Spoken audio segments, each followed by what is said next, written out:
Hi, Lou here to talk about some unusual or obscure tools for game designers. And most of these will be for everyone, but the last three are useful only for tabletop design. I'm not going to tell you about typical software such as Excel or CorelDRAW, or typical source of pieces such as eaieducation.com. This is about stuff you might not think of. The first is a PDA, Personal Digital Assistant, for what I call voicemail. I get a lot of ideas while I'm driving long distances, for example, to or from a game convention or conference. You can't write these things down while you're driving unless you're a fool. It's not safe. So I need something to record my ideas and observations and then be able to transfer those to a computer and make use of them.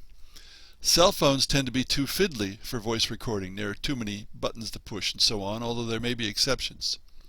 So I use an old-fashioned personal digital assistant, which looks a lot like a cell phone, of course, but doesn't have a phone capability. My old PDAs were one-button recording, but the best I could get the last time I bought one, which is a HP Classic, is 2 buttons. But I still don't have to look at those 2 buttons in order to press them, so I can keep my eyes on the road and pick up the PDA and press the correct buttons and do my recording. When I get home, I connect the PDA with the desktop, and my voicemail, as I call it, is automatically uploaded, and then I can listen to it on the desktop.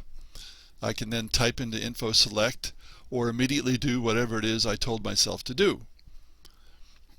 I could voice recognize it if I recorded waves, but the mic really isn't quite good enough for that. Now, I also have a digital voice recorder, but the PDA is much more convenient. The voice recorder, which also, well, the voice recorder cost over $100 and the PDA was like $300, I think, when I bought it. The voice recorder is too fiddly to use for driving or for short notes, but it's really good for recording my talks at conventions, which I can then turn into text with Dragon Naturally Speaking, and in recording talks that I attend. Now, Dragon Naturally Speaking is a voice recognition program. It runs on PC and Mac, converts your voice into text. Its only competitor now is Microsoft's own VR. I don't know of anything on Mac that's competitive. I've used Dragon since version 9, and I used its competitors before that. The latest version, 13, is still not perfect, but it's darn good.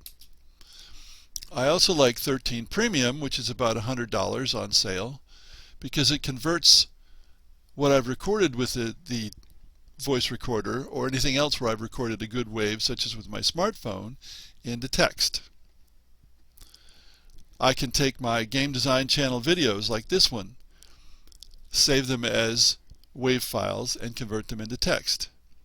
Well, this is all especially good for someone like me who has arthritis, because it's less typing if you just talk to the Dragon for your normal writing as well. I used to use a program, an app called Dragon Recorder, which is iOS only, made by the people who make Dragon Naturally Speaking. And that let me record short or long bits that I then transferred to my desktop via wireless and then voice recognized with Dragon Naturally Speaking.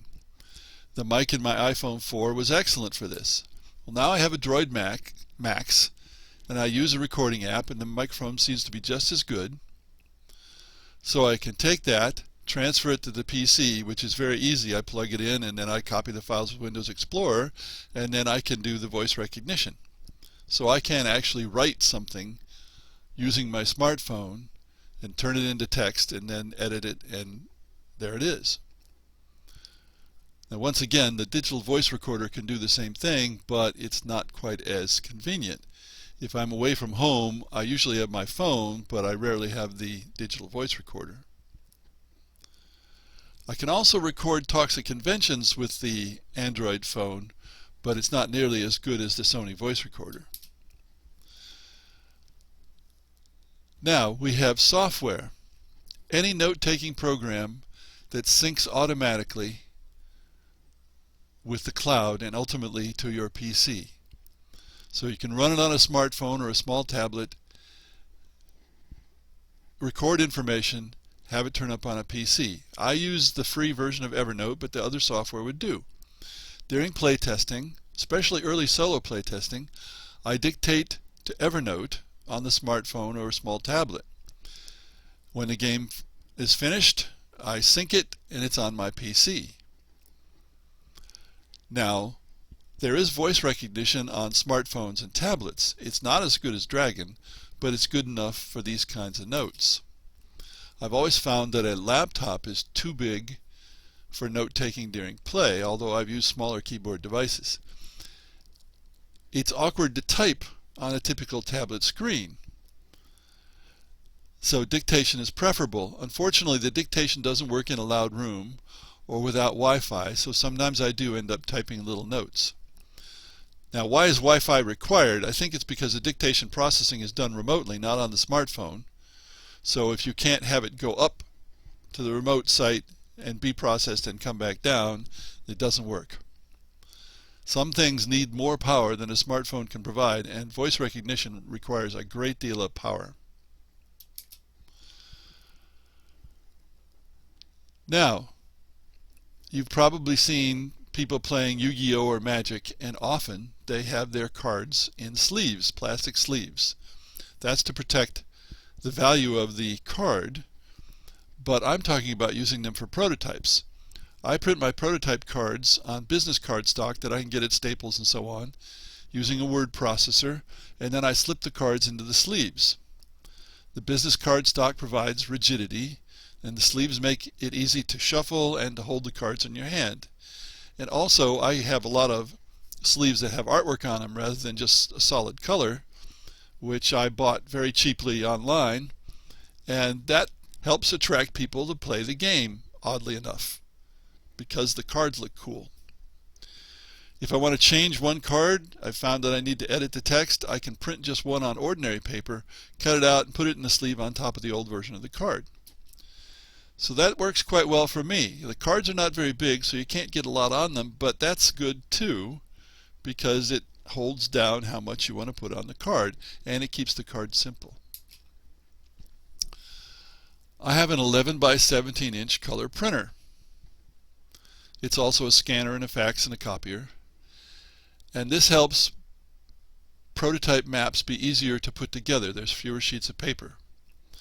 The color helps a lot too, of course, but I also have a color laser, so that is not the reason I got this machine. I got it because it does 11 by 17 paper. If you're really ambitious, you might be able to find one that does 22 by 17, although I don't know if you can find one in color. All my printers, by the way, are Brother brand. It works pretty well for me. I think this is the last thing, a paper cutter of all things.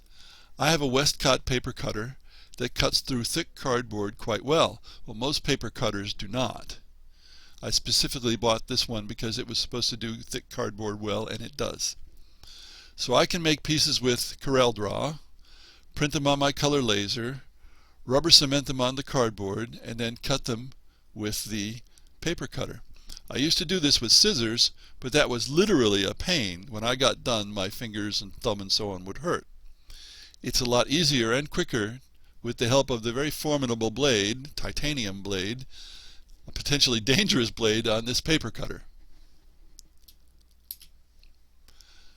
I'm sure there are other unusual tools that might work for you depending on what you do in game design, but I thought this was a useful compendium. Thanks for listening.